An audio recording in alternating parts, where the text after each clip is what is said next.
My name is Maureen Henderson, and I am currently a professor of epidemiology and medicine, emeritus. I was born in the far north of England, on the borders of Scotland, and had a Scottish passport. But I spent most of my life, my family moved into England, and so I was brought up in the north of England, and I went to school and to medical school in the north of England, the medical school being part of the University of Durham. But it was centred in Newcastle, as were all of the professional schools. I graduated from medical school, and I went into practice, family practice, in a training position in family practice for 2 years. I then went back to take another residency, or a residency in another non-patient involved specialty, but there apparently weren't any, so I decided to go and take a degree in public health, which was given in the medical school. It was a 2-year training course with a thesis, and after I finished that, I went down to got a fellowship in London, and went and worked at St. Bartholomew's in London. Kennaway, who had identified benzparine as the cause of chimney sweep cancer. And he was at that time working on finding the cause of cervical cancer. And to do that, he was studying the cervical cancer in Jewish women in all the different Jewish tribes around the world. And eventually did get some further good insight into that disease. He died just about when I was finishing the fellowship, and I was invited to join the Medical Research Council Air Pollution Unit, which was in St. Bartholomew's too. So I worked with them for another couple of years on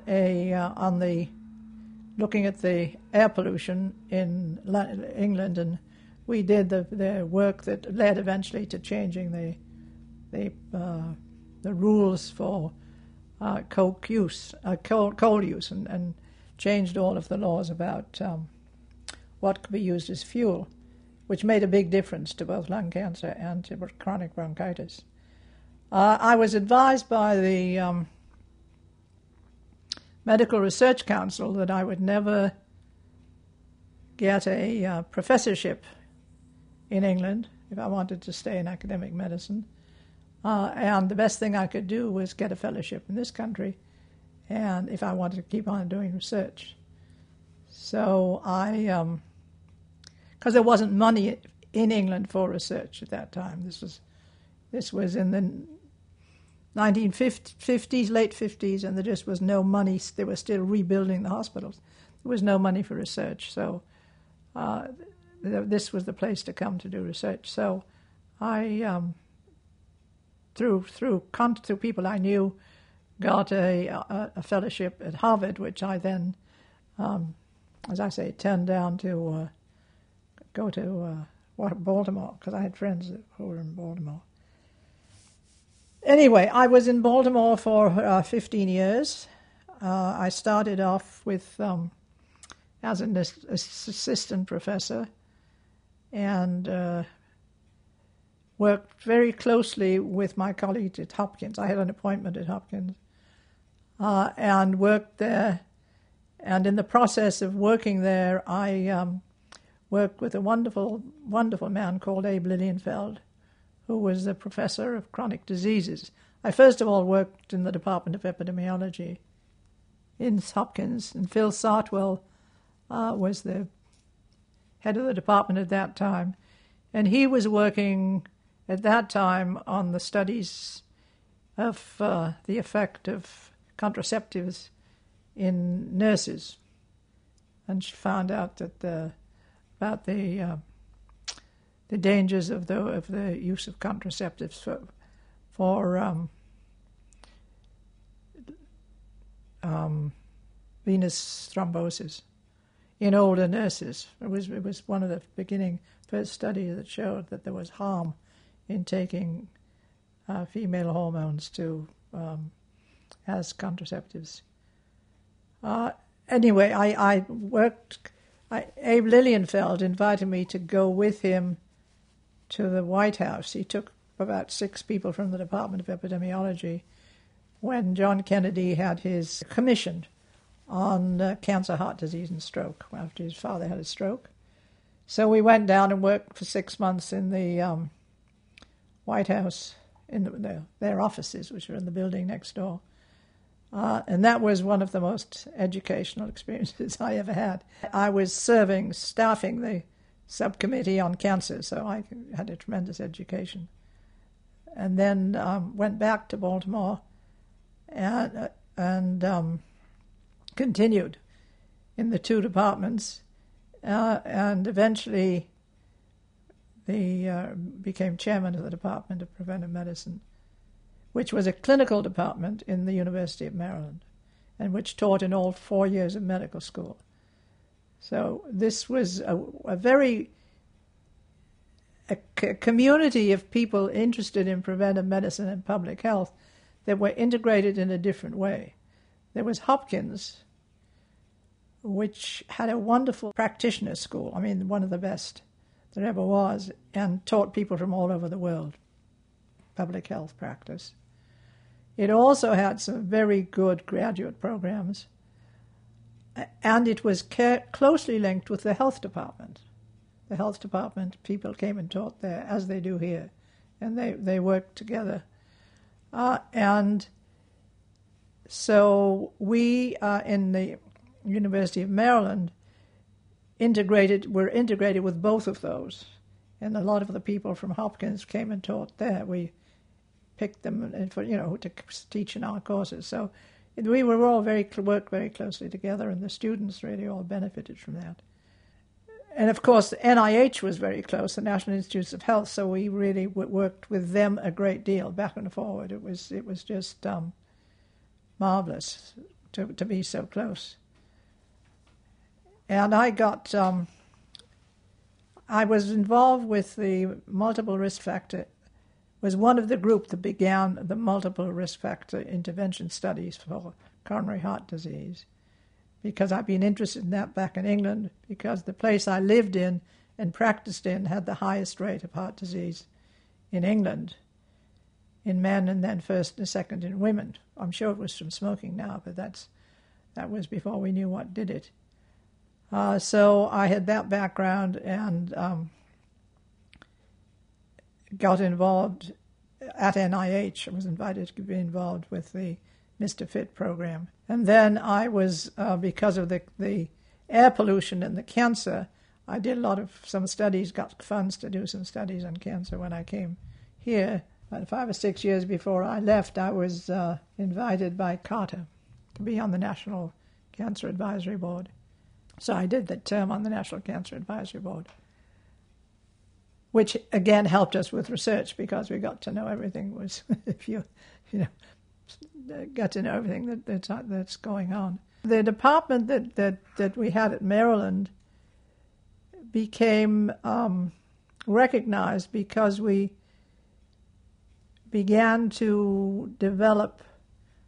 We had residency training programs. Now, our fellowship program, fellowships and training programs, which cycled pediatric and medical residents through our department so they could learn a lot of the prevention intervention things that we were doing. I had recruited a sociologist, a medical sociologist, to the department, and so we began to develop smoking prevention, smoking interventions programs and smoking prevention programs early on, and we were doing a lot of screening both of heart disease and then cervical cancer out in around the around the Baltimore and its outskirts, and doing controlled trials to see if we made differences. And so it was good for those residents to cycle through those programs. The preventive medicine residents cycled through pathology and did 3 months in pathology, which was very good to understand then the pathological pictures they were dealing with. And I think it was these, and then we later developed teams of practitioners, nurses, dentists, pharmacists, to be working on areas of Maryland on plans for the healthcare, the wellness programs, if you like, as they would call them now, but the prevention programs. And I think it was these efforts that were of interest to the people here at Seattle, because they had this health sciences center, which had all 5 professional schools working together, sharing facilities, sharing teachers. And what we were doing was similar but different. But I think it was along the lines of what they were wanting to do. And I think that was why they were interested in people, in what was going on there. Who actually recruited you, and why don't you tell us, if you would please, your first impressions of Seattle and which ones lasted, and get into your Seattle years for us now. Well, it was actually Tom Grayson who recruited me. Bob Day had tried a couple of times, but it was the job in the center of the group of health scientists that I was really interested in. And the part of the responsibility was to develop the multidisciplinary research centers in the health sciences, which was very appealing to me because it was moving along the prevention activities that I was interested in. Actually, the first time I came for an interview with Tom, I was in the hotel down on 45th, the mini hotel. Well, we had a fire the first night I was there. And I got very... I had to go home in a couple of days because I got my inhaled bunches of fumes and stuff. Oh my goodness, here's a... So taking you back to your early days with respiratory illness. Respiratory disease, right. It was very exciting, but I thought it was lovely, very different. It was easier to move from England to Baltimore than it was to move from Baltimore here. But I actually had some mentors. I was had been chosen. I was nominated by the University of Maryland Medical School and was selected to be a Markle Scholar. And the Markle Scholars were a group of total of 300, only 300 overall, who were funded by the Markle Foundation, each for 6 years. There were 25 each year. We all got support for our extra education, not for research, but to be spent on our own education over the next 6 years. And it was designed to select and then give the resources to potential leaders in academic medicine, future leaders in academic medicine. And I went and asked them what I should do, and they said that it would be a good experience to come out here for 2 or 3 years. And it would be good experience to work at the University of Washington for 2 or 3 years.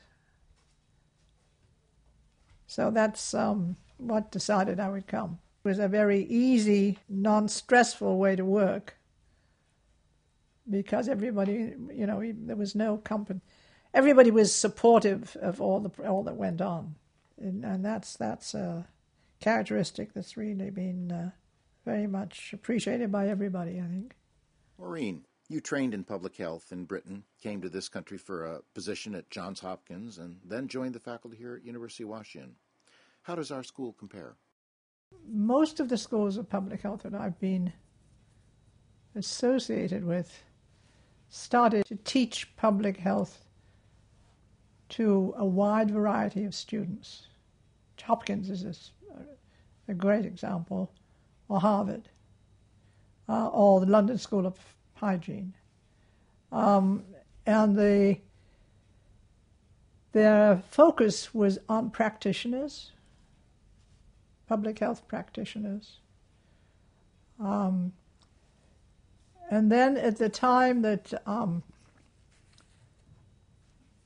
I began to work in Baltimore, one of the reasons I went to Baltimore instead of to Harvard and to the University of Washington as my base as opposed to Johns Hopkins was that there was a movement to having preventive medicine in medical schools as opposed to in the public health, which dealt with sanitation and a whole bunch of other trainees being trained for practice in the broad sense, mostly in foreign countries. This one is a mixture. I mean, Tom Storr started off in the School of Medicine, and then they decided to develop a School of Public Health, which would add other things to the preventive medicine.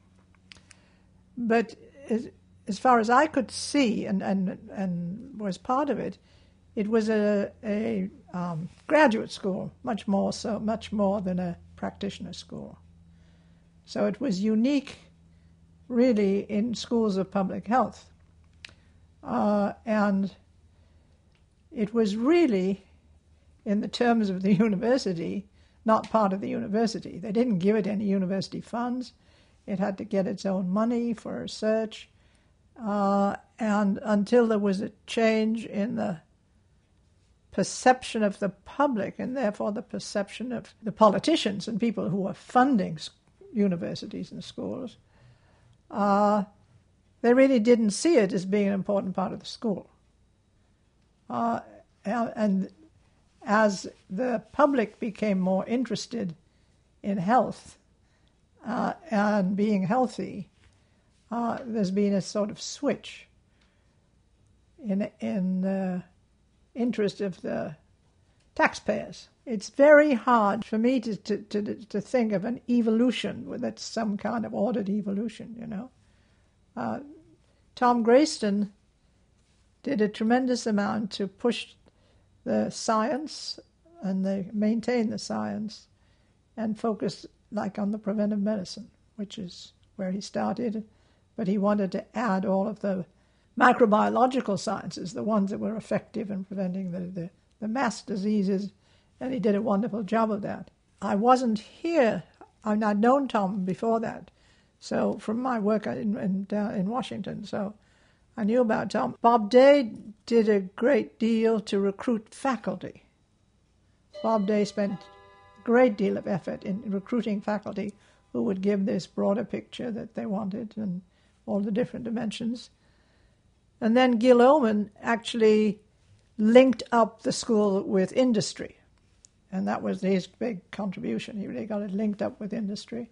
The factors that caused this evolution were the leaders of the school, first of all, and then the change in the perception of the public and therefore the taxpayers on the importance of public health.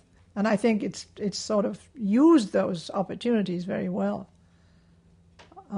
and has been extraordinary in integrating its activities with those existing in the community. I mean, the School of Public Health has worked with the health departments in a very integrated way. They've helped each other and they've worked together. Clearly, it made a tremendous difference to the Hutchison Center when the university linked with it to get that big grant for the building. It was unexpectedly, as it happened, it was the School of Public Health and a lot of the departments in the upper campus university that really had the biggest impact, a bigger impact on the work done by the Hutchison Center as it evolved than the School of Medicine. The School of Medicine sort of remained with the basic science departments more so than anything else. So the School of Public Health did a tremendous amount of work with and became closely integrated into the Hutchison Center. And that's why we could develop that whole population-based center, because they were so much involved and taught their students there, as did psychology, So it was, it's grown like Topsy, and I don't mean that in a way that isn't good. It's grown like Topsy, sort of.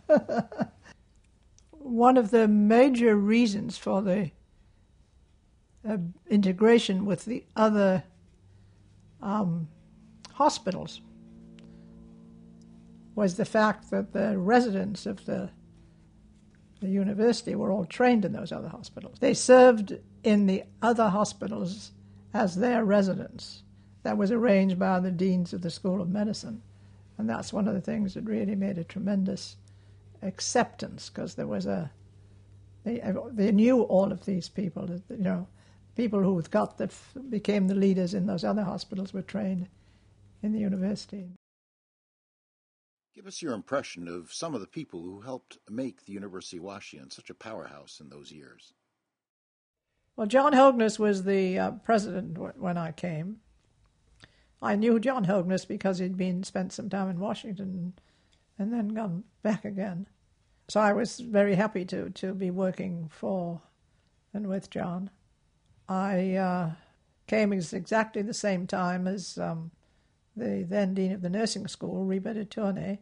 Tom Grayson's office made a real effort to get the deans of the 5 health sciences schools to work closely together and to work, have their faculties work together, so that it was a very good place to work in terms of the deans and the administration. That was so that was really very pleasant. It changed when the new president came after John left, but that was to be expected. Presidents have their own interests and their own ways of working. What about some of the members of the school who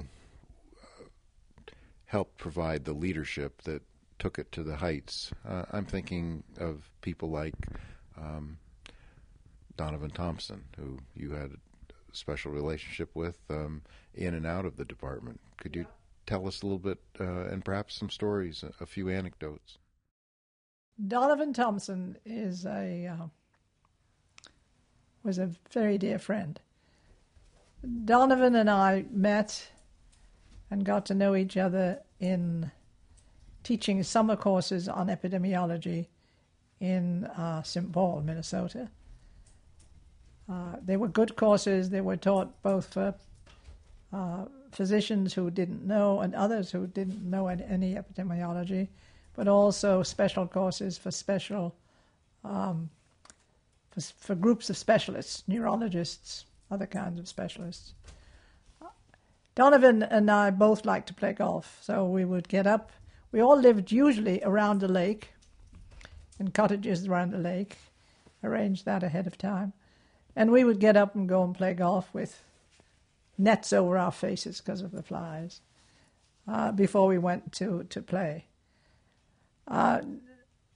Russ Alexander came one year. He played golf with us too, but then he and I had a really exciting sailing episode. I used to sail there, go and take a boat out when I had a free day. And one day, Russ wanted to come with me, and he came with me. And we set off, and we got out on the lake, and I realized there was quite a bit of wind on the lake, and that we probably shouldn't go too far because Russ was not a sailor. He was going to do what he was told. And I decided just to go as far, get enough wind to turn around and get back where we came from, because this was a planing boat.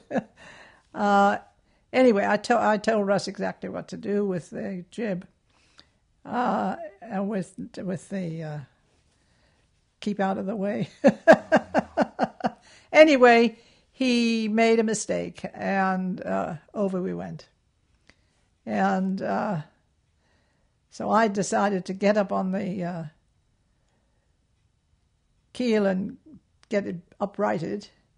But then I heard this scream from the other side, and poor old Russ couldn't swim. So he was originally English, so that counted for that. Anyway, we had quite a time, but getting rescued. So I got to know Russ very, very, very well, very quickly. Although I had known Russ before, because he was also a Markle scholar, so I'd met him I'd known him off and on over the years. But Donovan was always very helpful.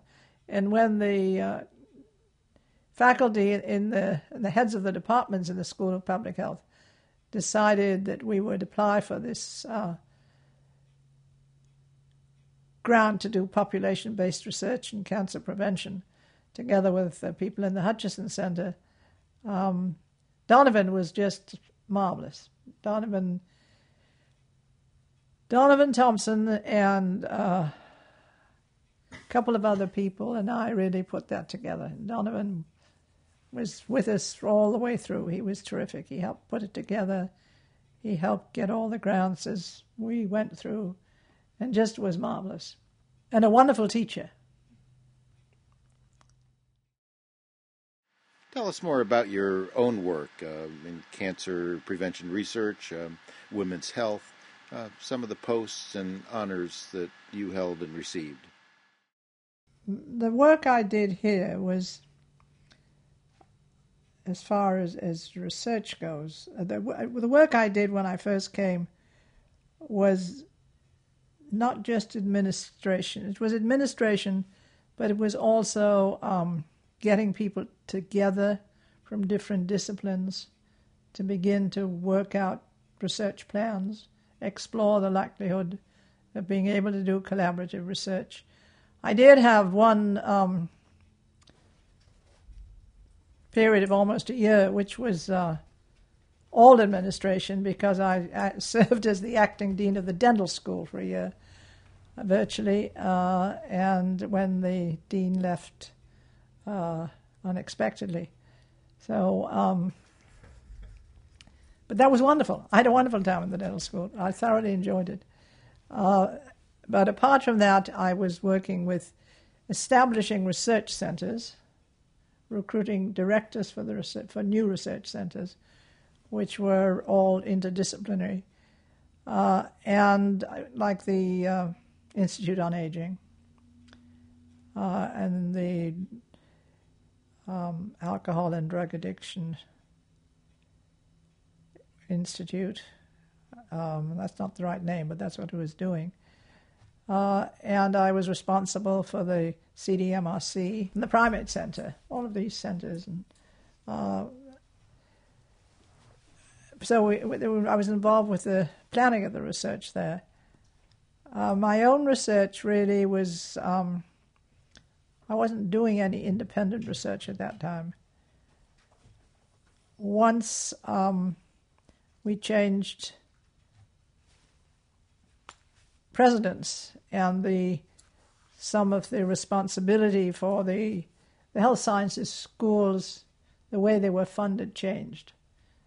The health sciences schools had, the vice president had a budget for all of the activities and everything to do with the schools to be responsible for, which meant that we could support and develop these interdisciplinary kind of activities. But once the new president got established, most of that money went back to be administered by the provost.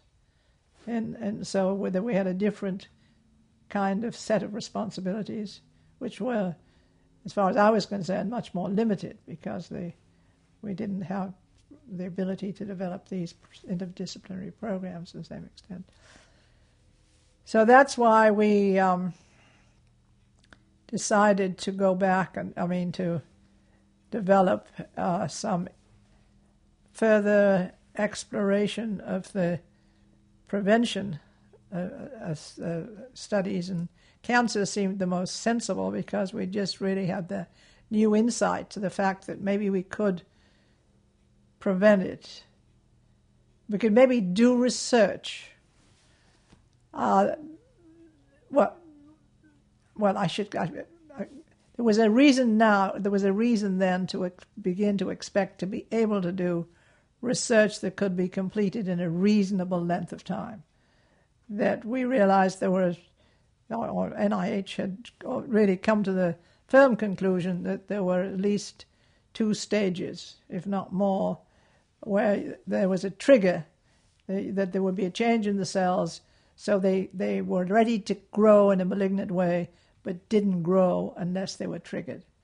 And so if we could find the triggers and change the exposure that triggered the cells to grow, then within 3 or 5 years we should be able to see whether or not we can prevent cancer, which changed the whole picture in terms of being able to measure the result of intervention trials, of randomized intervention trials.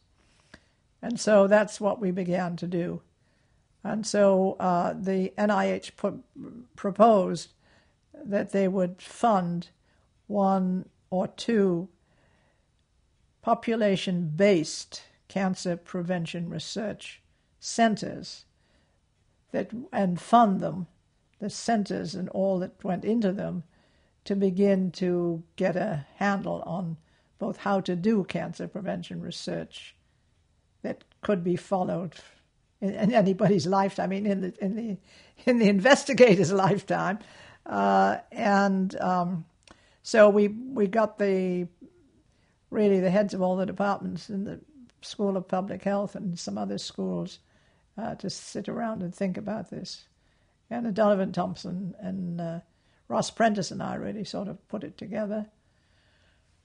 And we were awarded the first one. Yale got one the next year, but we got the first one. And it was based in the Hutchinson Center, and it was together with the Hutchinson Center and with Group Health as a full partner. That was a very important step to take because Group Health had a population that was virtually a sample of the larger population. And that was therefore amazing to have that. And so we got a floor in the Metropolitan 2 building when the Hutchinson Center rented that building, almost a big chunk of that building, and worked on that. So I was the head of the Cancer Prevention Research Program, and it still is a major program in the Hutchinson Center. And it's still a major program the content is still a major program in Group Health too. So we were very blessed to get it. Well, Seattle was blessed to get it, yes. The major thing about that was that we had our students there. We were teaching our students there. And we were teaching other students and collaborating with other fellows and students from other departments. Like we had some from economics and some from psychology and some from sociology, working on a number of projects. But the senior faculty responsible for putting it all together served as mentors all the way through. All the preliminary grants, all the preliminary proposals, we went through in a group so that everybody in every discipline involved could understand what was going on and why things were had to be included, and therefore got to understand I guess respect other people's disciplines, that was really a very productive way of working, and Donovan had a great deal to do with that. You mentioned that one of Gil Omen's achievements while he was dean was initiating closer ties with industry. Mm-hmm. Could you flesh that out a bit for us? Yes, he brought in some. Now, he was really dealing with the high-tech companies, the biotechnology, and the companies. There some of the drug companies, but really, I think the biotech as much as the drug companies. And he brought them in as teachers, those who were qualified. Not a whole lot, but those who were willing to put the proper time, the amount of time, and brought them in as teachers. And then, if they were teaching in the school and were accepted by the faculty as being good teachers, then he promoted the idea that some of the students could do theses with them, do research in their setting, so that became a two-way stream, and that was really very productive. It was very productive because that was, really the biotechnology industry was just getting going. In on the ground floor. Right.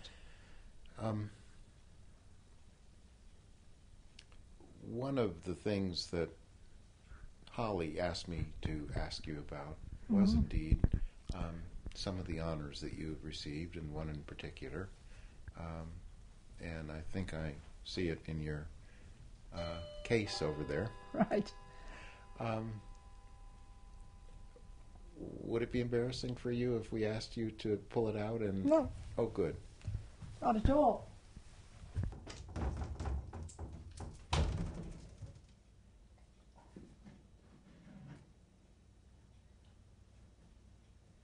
It's a medal. Tell us about this, would you, Maureen, please? Yeah, this is this is a medal of the Order of the British Empire, and I was awarded it by the Queen of England for my contribution to the general public through my work in the prevention of cancer. And that's the Order of the British Empire was developed, or was initiated after the First World War, because the king at that time recognized that for the first time ever, ordinary citizens had been fighting in the war, not just servicemen, and that they had given to the country over and above their line of duty, as had others, but these people needed to be recognized too. And he also realized that for the first time ever, women had been working in factories, in the ammunition factories and other factories, helping in the war effort. And there was no way of honoring women in their own right in any of the honors, the knighthood honors. So after the Second World War, after the First World War, just as it was finishing, he had this commission, and he approved the Order of the British Empire. And the first woman to get it was his mother, and the second was his wife, because they didn't have an honor in their own name, in their own right. Many of the aristocrats said they gave up their even the Order of the Garter, because they felt it was demeaning that ordinary people should get a royal given. It's not given by the politicians. It's totally given by the royal family, the crown. Yes. So the only thing I know is that the request went through the American ambassador, because I'm an American citizen, to St. James Palace, and then I was told about it. Actually, I was told about it by my nephew, because my nephew was in Germany on business, and he called me up. I said, "Where are you? How nice to hear from you." He said, "I'm in Germany." I said, "What are you doing in Germany?" He said, "I'm working, and it's a Saturday morning, and I hate it because my family's not here. I always hate Saturday mornings." And he said, I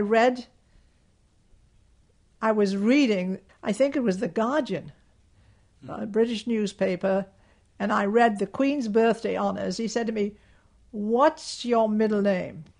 So I said, "My middle name is McGrath." "Well," he said, "you're in the Queen's birthday honours." Oh, my. What year was that, Maureen? That was 98. Wow. So that was very exciting to me. I guess. Had you stayed a British citizen for long, and then I was a British citizen until my mother, both parents died, and then I became in fact, I was here in Seattle when I became an American citizen. Mm-hmm.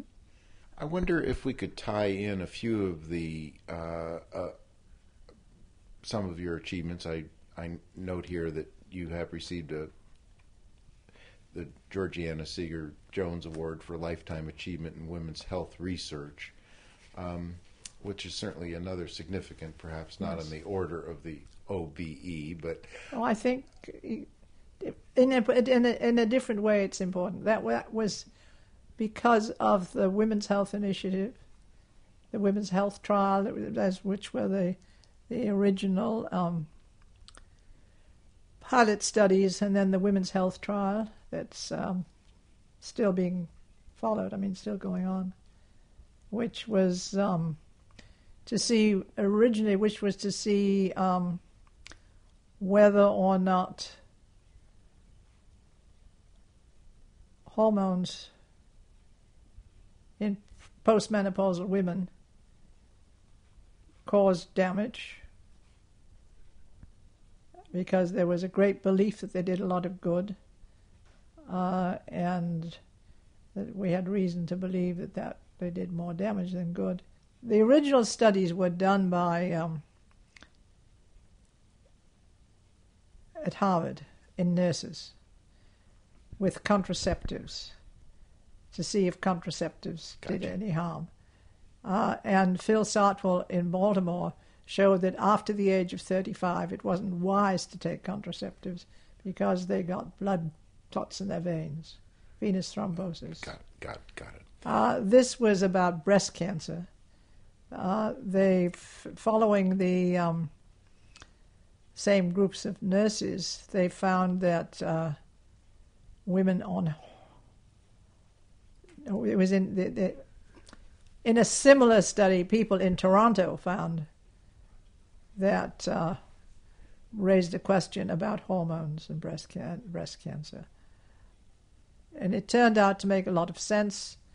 And so at one meeting of the American Heart Association, those of us who were proposing to do this study got together with them. They invited us to go and meet, and we decided to put together an intervention trial that would look at the effect of hormones on both heart disease and cancer in women. Looking at some of the early pictures of the School of Public Health, there's one, two, in a big year, maybe 3 or 4 women. And now I believe that in terms of both faculty and the student population, there may even be, if not a majority of women, at least a substantial minority on the faculty and in the school itself with the student body. mostly women, majority of women. That's certainly a change you've seen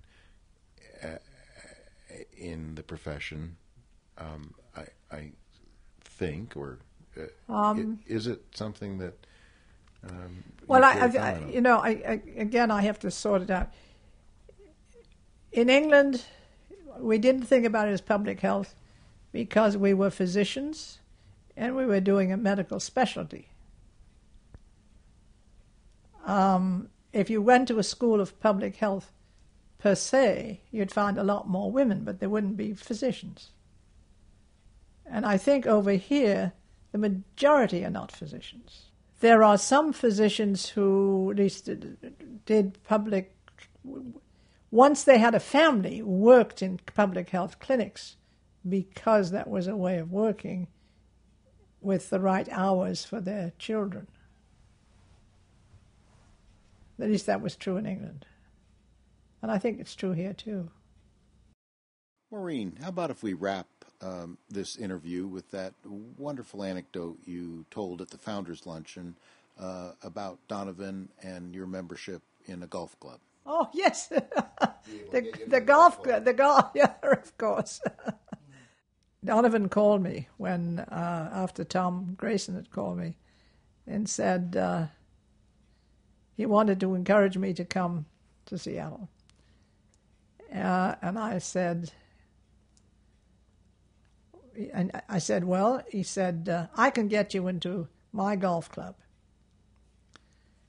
And I said, really? He said, yes. We have got, in order to keep our status, tax status, we have to admit 12 single women. Mm. So I said, and he said, I'm sure I can get you in as one of those 12 women.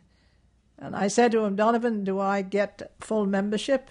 He said, of course not, but you'll get into, be able to play golf.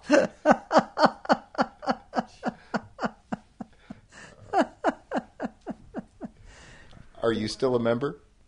Oh, yes. And do you have full status? No, I don't have full status because when they decided, golfing members have shares of the property, and when they decided that this group of women could, or all women could have shares, the price was very different. So I said I would be delighted to buy the share if I can have it at the price it was when I became a golfing member. But they wouldn't do that, so I've never bought a share. Well, that's a good story. It might be a good time for us to get up and stretch our legs and have you show us some of these wonderful things in your home, please. Of course. Good. I'd be delighted to. Could you tell us about the two paintings that Yes. dominate your living room, if you please? Yes, they're both by Tricia Selmer, who's a friend and colleague of my brother's in British Columbia. This one is called The Butterfly Lost Its Spots.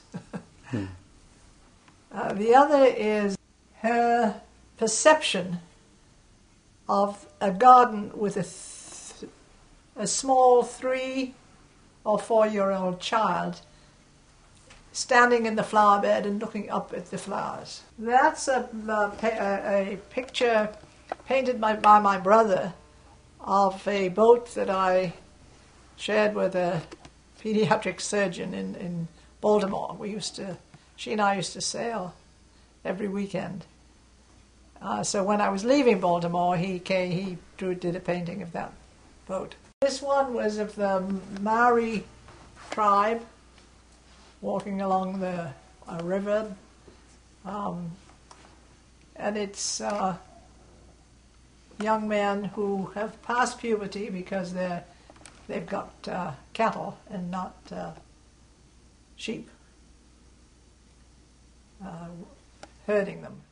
The other one is as you see, fresh scene of in a small village driving down from the northern part of Kenya down towards Nairobi, of a very busy market in a very small sort of village.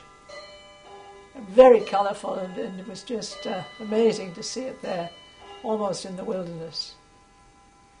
This was done by a couple. The man drew the fish, and his wife did the painting. And I saw it when they were doing it, and I said, "Oh, I've got to have that one." Yeah. Quite colourful and just so full of life. Isn't it? Yeah. I just love it. That's a wonderful clock, Maureen. I bought that in Baltimore. Huh.